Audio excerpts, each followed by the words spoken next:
Hello everyone, स्वागत है आपका पॉइंट टू पॉइंट अकेडमी में। मैं आनंद मोहन। आज हम लोग क्लास 10th का रियल नंबर हम पढ़ेंगे यूक्लिड्स डिवीजन लेमा। यूक्लिड जो थे एक मैथमेटिशियन थे, डिवीजन से आप परिचित होंगे।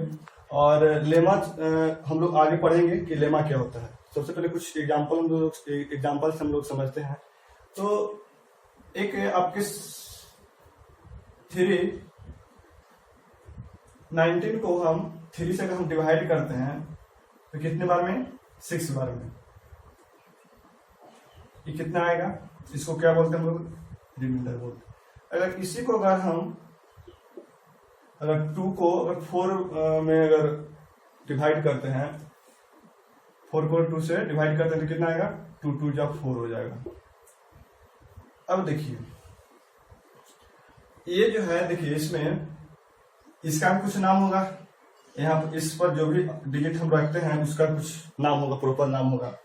और इसका जो शेष जो लास्ट में बच जाता है इसको हम लोग रिमाइंडर बोलते हैं।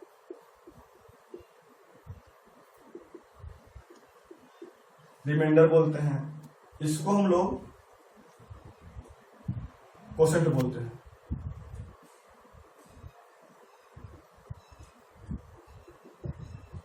इसको हम लोग कोसेंट बोलते हैं। इसको हम लोग क्या बोलते हैं? डिविडेंड बोलते हैं। डिविडेंड हो गया ये। इसको क्या बोलते हैं? जो जिससे हम डिवाइड करते हैं उसको क्या बोलते हैं? डिविजर बोलते हैं, डिवाइजर बोलते हैं।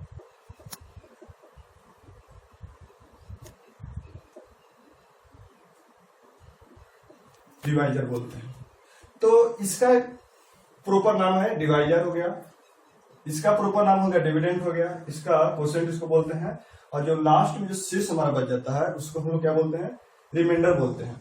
उसी तरह से ये भी हमारा क्या हो जाएगा? डिवीजन हो जाएगा। ये भी हमारा क्या हो जाएगा? डिविडेंड हो जाएगा। ये हमारा क्या हो जाएगा? कोसेंट हो जाएगा।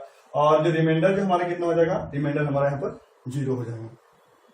तो देखिए अगर 19 को हमको लिखना है तो कैसे लिखेंगे? 19 है तो 19 को क्या हम लिख सकते हैं?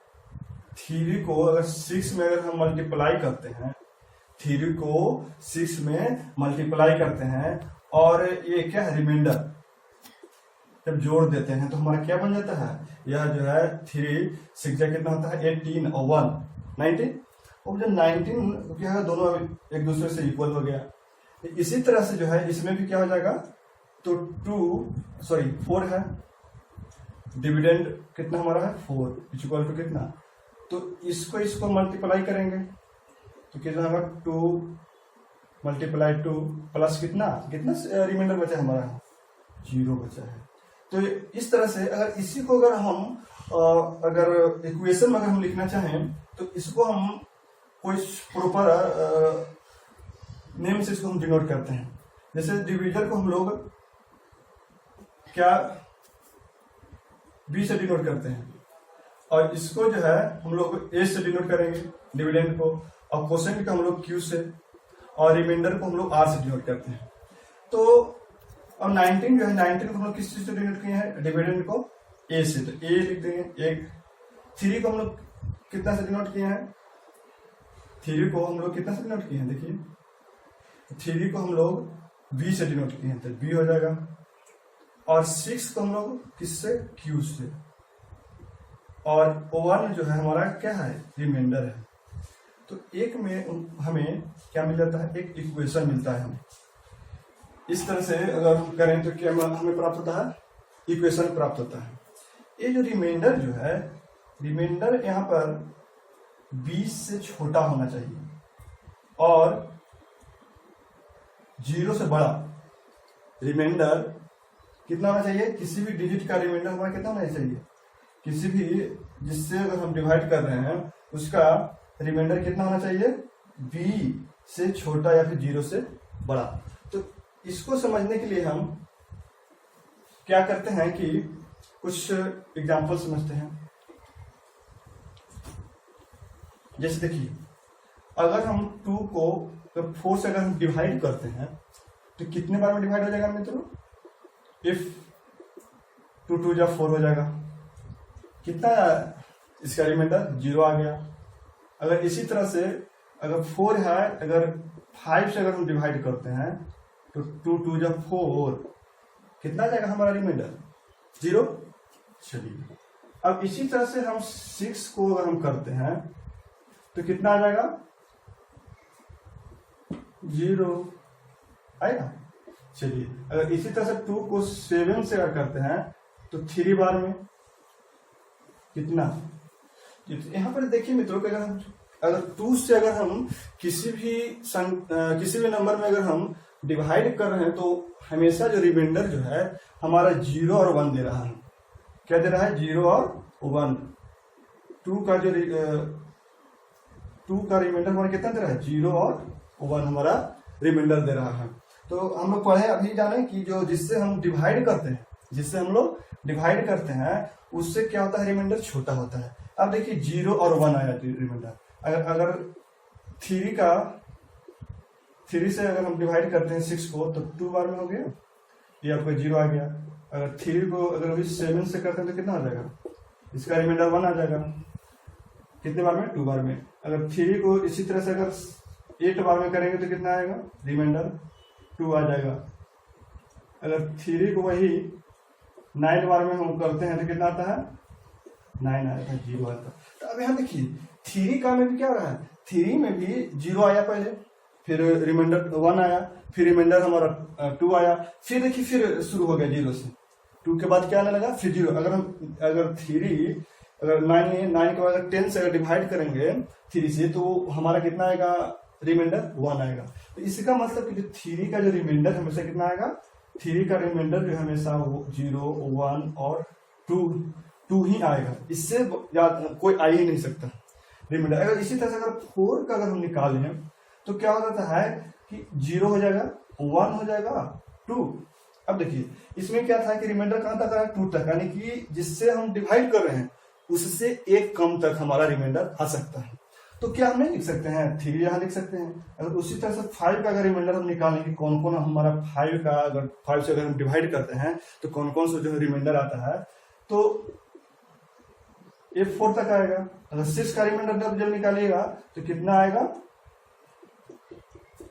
ये आएगा। तो इस तरह से जो है रिमाइंडर हम निकालते हैं, है ना। तो 6 का रिमाइंडर 0 से लेकर के 5 तक होता है, यानी किसी भी नंबर को जब डिवाइड हम करते हैं उस नंबर से तो उससे एक कम जो है क्या आएगा आपका रिमाइंडर आएगा।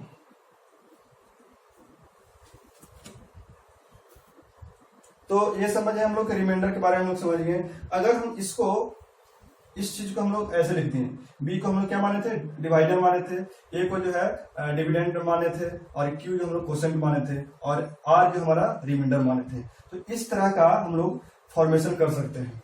तो अब हम लोग अगला पढ़ेंगे कि एचसीएफ। इसी से जो है हम लोग इक्विलिब्रियम डिवीजन लेमा में क्या पढ़ते हैं कि इसके माध्यम से जो हम इक्वेशन जो लिखे हैं इस इक्वेशन के माध्यम से आप इस इक्विलिब्रियम डिवीजन लेमा के माध्यम से आप क्या करिए आप एचसीएफ निकालिए। तो सबसे पहले आप एचसीएफ जानिए कि एचसीएफ क्या होता है।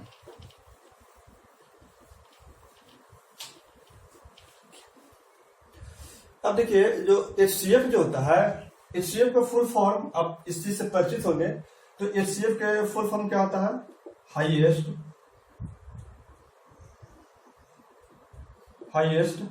कॉमन फैक्टर,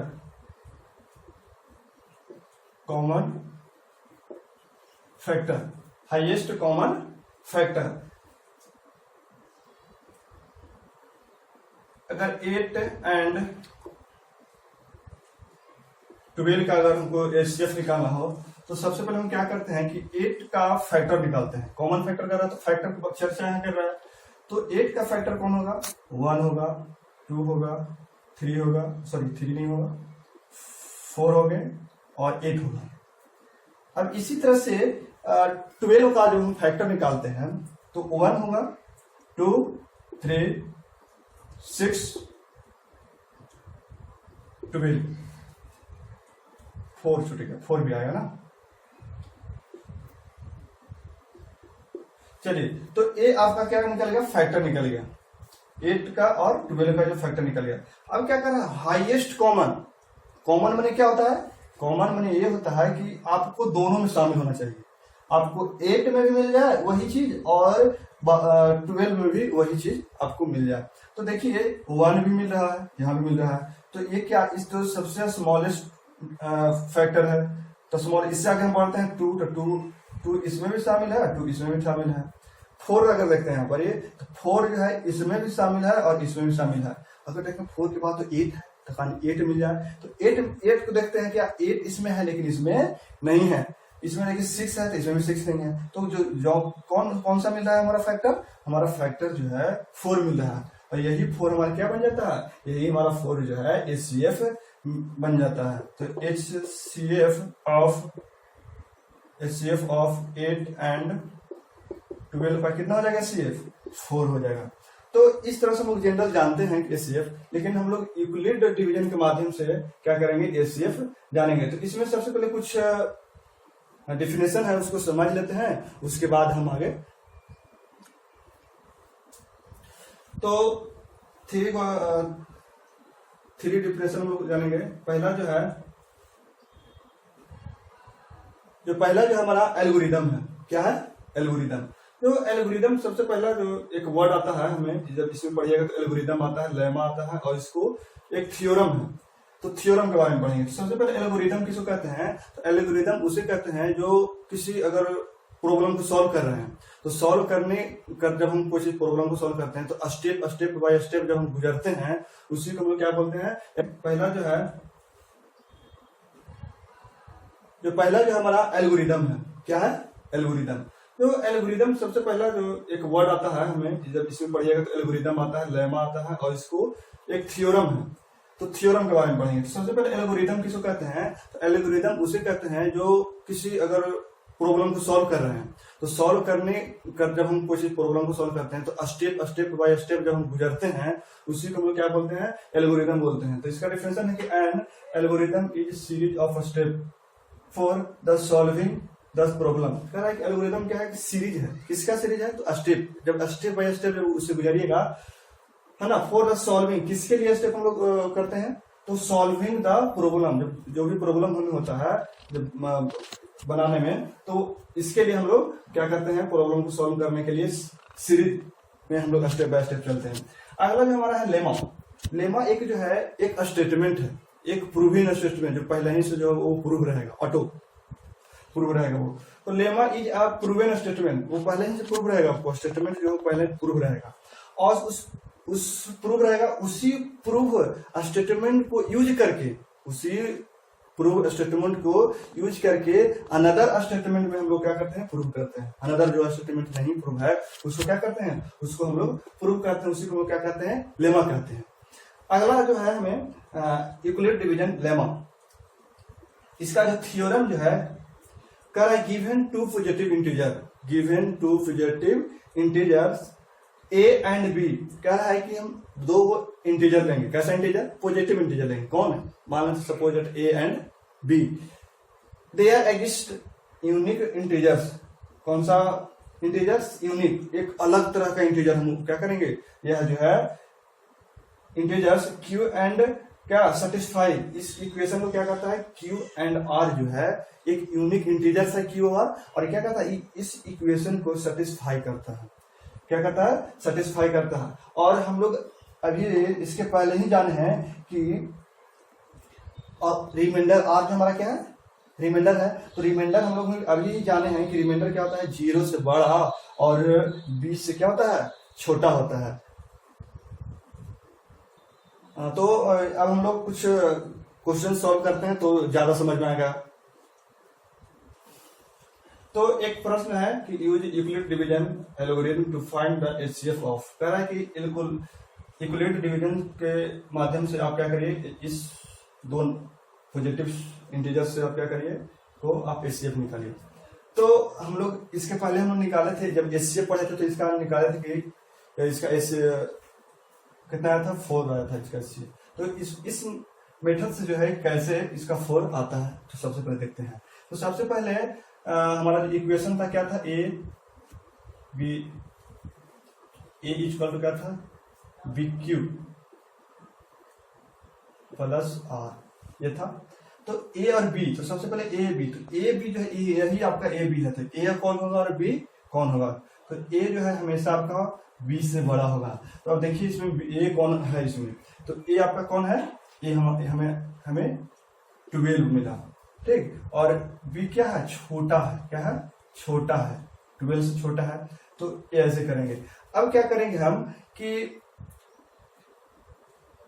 8 को जैसे देखिए ये क्या करते हैं कि 12 है, ठीक। अब इसको जब हम डिवाइड करेंगे तो कितना होगा, 1 बार में करेंगे डिवाइड, कितना आ जाएगा इसका रिमाइंडर, कितना आ गया हमारा 4 आ गया, 4 आ गया।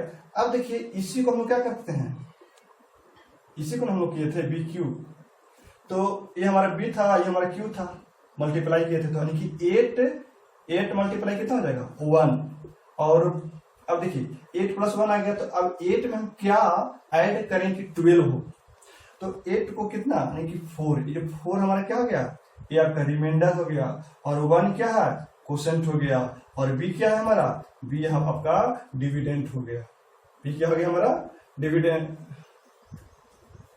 डिवाइजर हो गया, सॉरी बी क्या हो जाएगा, डिवाइजर हो जाएगा। अब देखिए अब इसको क्या, ये सिर्फ कब इस माध्यम से होगा जब रिमाइंडर 0 आ जाए, रिमाइंडर जब 0 आ जाएगा तो आप समझ जाइएगा कि ये जो है हमारा, ये तो कैसे कौन स्टेप है, पहले स्टेप हम 1 में चले, तो अब स्टेप सेकेंड में अगर हम चलते हैं,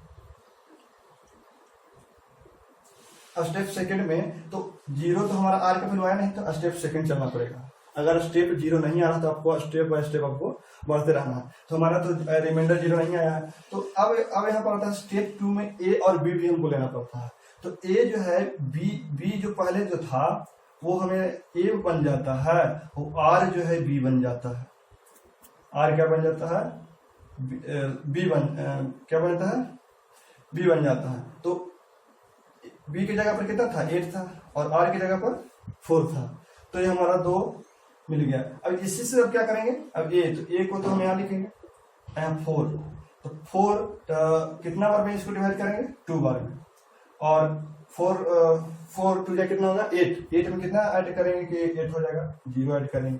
अब देखिए अब यहाँ पर हमारा रिमाइंडर भी ये बोले थे कि रिमाइंडर क्या होना चाहिए, 0 होना चाहिए, तो रिमाइंडर हमारा यहाँ आ गया 0 आ गया, तो अब यहाँ अब स्टेप इसका आगे नहीं बढ़ेंगे, तो जब रिमाइंडर आ गया तो एचसीएफ कौन होगा, एचसीएफ जो है जो सबसे लास्ट स्टेप हम चलते हैं, उस स्टेप में बी का वैल्यू ही हमारा क्या बन जाता है, एचसीएफ बन जाता है। तो मित्रों बी का वैल्यू हमारा यहाँ कितना था 4 है, तो एचसीएफ कितना हो जाएगा इसका 4 हो जाएगा। इस तरह से हम लोग बनाते हैं। तो फिर से समझ लेते हैं, पहले स्टेप 1 में पहले क्या करते हैं, ए और बी पहले चूज करते हैं, तो ए और बी कैसे चूज करेंगे, ए हमेशा बी से बड़ा होता है, तो बड़ा इसमें कौन है बी, ए हमारा बड़ा है 12 हो गया, 12 लिखते हैं, और फिर क्या किए इसको 8 मल्टीप्लाई 1 से गुना किए, फिर 4 इसको ऐड कर दिए तो 12 हो गया। और इसी को देखिए, इसको हम कैसे किए, देखिए इसको आप जानते होंगे कि जब एलसीएम आप निकालते होंगे भाग विधि से, डिवीजन विधि से, तो ऐसे निकालते होंगे, ये जो रहता था और फिर इसको आप यहाँ पर उतार देते थे, यानी कि बी हमारा ये हो गया और ए हो गया, देखिए वो नहीं हुआ। तो इसी तरह से हम लोग क्या करते हैं, आगे स्टेप बाय स्टेप बढ़ते चल जाते हैं जब तक हमें 0 प्राप्त ना हो। जैसे ही 0 हमारा रिमाइंडर 0 आ जाएगा तो वह उसका वैल्यू बी, जो स्टेप में हमारा 0 आएगा वैल्यू, तो उस स्टेप का बी का वैल्यू जो है एचसीएफ हो जाता है। तो अब हम सेकंड क्वेश्चन देखते हैं। तो मित्रों ये एक प्रश्न और है, तो इसको कर रहा है, तो इसको सबसे पहले हम क्या करते हैं, ए और बी का डिसाइड करते हैं। तो ए और बी, तो इसमें ए का वैल्यू हमको क्या चाहिए, ग्रेटर देन चाहिए, तो ग्रेटर देन कौन है हमारा 225। अब क्या करते हैं कि बी का वैल्यू लिखते हैं, बी का वैल्यू लिखते हैं। अब क्यू का वैल्यू हम लोग क्या पुट करें कि सेटिस्फाई हो इस इक्वेशन को, तो हम लोग क्या करते हैं कि अगर 135 है, अगर इससे हम मल्टीप्लाई करते हैं, अगर देख लीजिए अगर हम डिवाइड करते हैं तो कितना बार में लगाएंगे, 1 बार में लगाएंगे, और इसलिए तो इसको क्या करेंगे, इसको हम 1 लिख देंगे यहाँ पर। अब देखिए कि 135 में कितना हम ऐड करें कि हमें जो है 225 हो, तो आप 90 जब ऐड करिएगा इसमें तो क्या हो जाएगा 225 आपको प्राप्त हो जाएगा।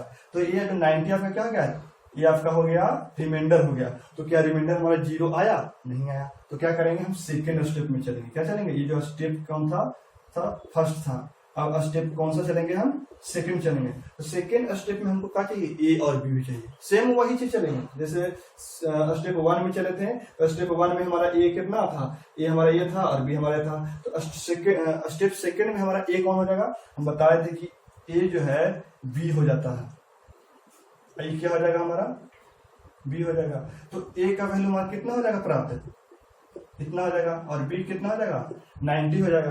अब हम क्या करेंगे कि ए का वैल्यू कितना?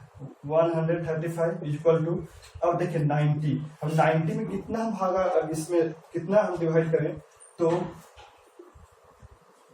2 बार में लगाइएगा। 90 में अगर 2 से डिवाइड अगर मल्टीप्लाई करेंगे तो कितना हो जाता है?